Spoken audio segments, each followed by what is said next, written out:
Hello students, today we are going to start question number 9 of exercise 5.1 which is in the adjoining figure. आपको एक figure given है जो कि ये given है फिगर. इस फिगर में से आपको बताना है कि एंगल 1 एंगल 2 के एडजेसेंट है या नहीं. लेट्स सी प्रॉपर्टीज़ देखते हैं. एडजेसेंट एंगल्स की प्रॉपर्टीज़ क्या होती है मैंने आपको बताया था, एक्सप्लेन किया था डेफिनेशंस में.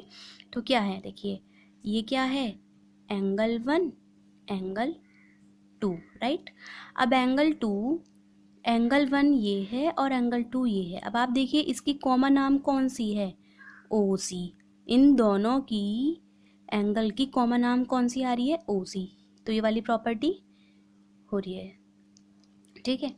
फिर है कॉमन वर्टेक्स. इन दोनों एंगल की कॉमन वर्टेक्स कौन सी है, ओ एक कॉमन वर्टेक्स है.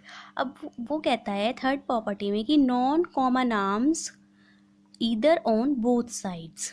इट मीन्स जो नॉन कॉमन आर्म्स हैं वो कॉमन आर्म्स के या तो इधर होनी चाहिए और एक आर्म इधर होनी चाहिए. नॉन कॉमन आर्म्स के एक इस साइड होनी चाहिए और एक इस साइड होनी चाहिए, तो ही एडजेसेंट एंगल की प्रॉपर्टी पॉसिबल होती है. तो वो भी पॉसिबल हो रही है. देखिए ये कॉमन आर्म है, ओ ए ओ सी के इधर है और ओ ई ओ सी के इस साइड में आ रही है. तो इस तरह ये वाली प्रॉपर्टी क्लासीफाई हो गई है. इस तरह फर्स्ट वाला क्या आएगा, यस, एंगल 1 एंगल 2 के एडजेसेंट है. अब आ जाइए second part. Is angle A O C adjacent to angle A O E. A O C देखो पहले आप, ए ओ सी कौन सा है, ये वाला ए ओ सी, ठीक. और ए ओ ई कौन सा है, ये पूरा ए ओ ई है. तो ए ओ सी और ए ओ ई की कॉमन आर्म तो ये हो गई, कॉमन वर्टेक्स भी ये हो गई. बट इन दोनों एंगल्स, एक तो ये इतना सा एंगल है, एक ये कंप्लीट एंगल है. तो इन दोनों एंगल में जो नॉन कॉमन आर्म्स हैं वो कॉमन आर्म्स के या तो इस साइड होनी चाहिए या इस साइड. लेकिन ये क्या हो रहा है कि ये दोनों ही आर्म्स इधर हैं. ए ओ सी की ओ सी और ए ओ ई की ओ ई, दोनों आर्म्स एक साइड हैं. ए ओ इसकी कॉमन आर्म है, दोनों एंगल की जो ओ ए है वो कॉमन आर्म है. लेकिन जो कॉमन आर्म है उसके या तो इधर होनी चाहिए साइड नॉन कॉमन या इधर होनी चाहिए. तो यहाँ पे क्या है, ये दोनों आर्म्स एक ही तरफ आ रही हैं, इसीलिए ये वाली प्रॉपर्टी नॉट पॉसिबल है. तो यहाँ पे आएगा no. Third, do angle C O E and angle E O D form a linear pair. अब आप देखिए एंगल सी ओ ई और एंगल ई ओ डी. देखिए एंगल ई ओ सी कैसे बन रहा है, एंगल ई ओ सी ये है ई ओ सी, ठीक. और ये है ई ओ डी, ये यहाँ पे सी, यहाँ पर डी. तो क्या ये लीनियर पेयर फॉर्म कर रहा है. अब आप देखिए लीनियर पेयर के लिए हमें 180 डिग्री का एंगल बनना चाहिए. तो ये एक लाइन ही तो जा रही है ना, सी डी एक लाइन जा रही है और यहाँ पर एक लाइन इसको परपेंडिकुलर हो रही है. तो इससे क्या हुआ, जो सी डी एक लाइन है वहाँ पर 180 का एंगल बन रहा है, इसीलिए ये वाला एंगल और ये वाला एंगल दोनों लीनियर पेयर में है क्योंकि इनका सम 90 डिग्री के इक्वल है. सॉरी 180 के इक्वल है, इसीलिए इसका आंसर आएगा yes. Fourth, are angle B O D और डी ओ ए.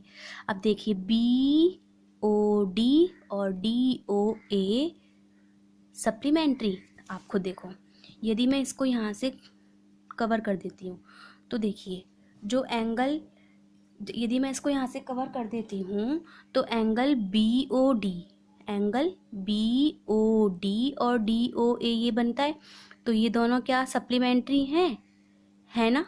दोनों कितने डिग्री का एंगल बना रहे हैं, 180, क्योंकि ये एक लाइन पर फॉर्म कर रहे हैं. बी ए एक लाइन है, फॉर्म कर रहे हैं, और ये कितने डिग्री का एंगल होता है एक लाइन पर, जो होता है 180 डिग्री का. तो इसलिए इसका आंसर क्या आएगा, यस.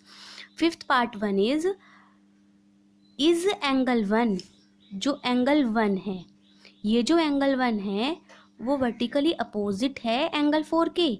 यस. आप ये देखिए एक लाइन ऐसे जा रही है, एक लाइन ऐसे जा रही है, तो ये क्या हो गया, एंगल 1. ये क्या हो गया, एंगल 4. तो क्या ये वर्टिकली अपोजिट हैं? यस, क्योंकि ये एक दूसरे के सामने आ रहे हैं। या तो ये वर्टिकली अपोजिट होते या ये वर्टिकली अपोजिट होते हैं। अब जो एंगल छोटा बनता है वो तो एक्यूट वर्टिकली अपोजिट होते हैं। अब क्योंकि ये वाला बड़ा बन रहा है इसलिए ये ऑब्ट्यूज वर्टिकली अपोजिट होते हैं। आगे इस चीज़ पे हम बात करेंगे, ठीक है। तो इसीलिए इसका आंसर क्या आया है? यस। अभी देखिए, what is the vertically opposite angle of 5? Angle 5 का, इस एंगल 5 का वर्टिकली अपोजिट कौन सा है? अभी देखिए, ये एंगल 5 है, ठीक। अब यहाँ पर अगर एक लाइन इसको डिवाइड कर रही है, क्योंकि ये वाला पूरा एंगल इसके अपोजिट है, वर्टिकली अपोजिट, लेकिन ये 2 पार्ट में डिवाइड हो रहा है, एंगल 2 में और एंगल 3 में। इसीलिए एंगल 5 का जो वर्टिकल अपोजिट होगा वो होगा angle 2 plus angle 3 which is angle COB। कौन सा आएगा? Angle COB, angle 2 plus angle 3। Students, your question 9 is completed. Now let's come to the next question.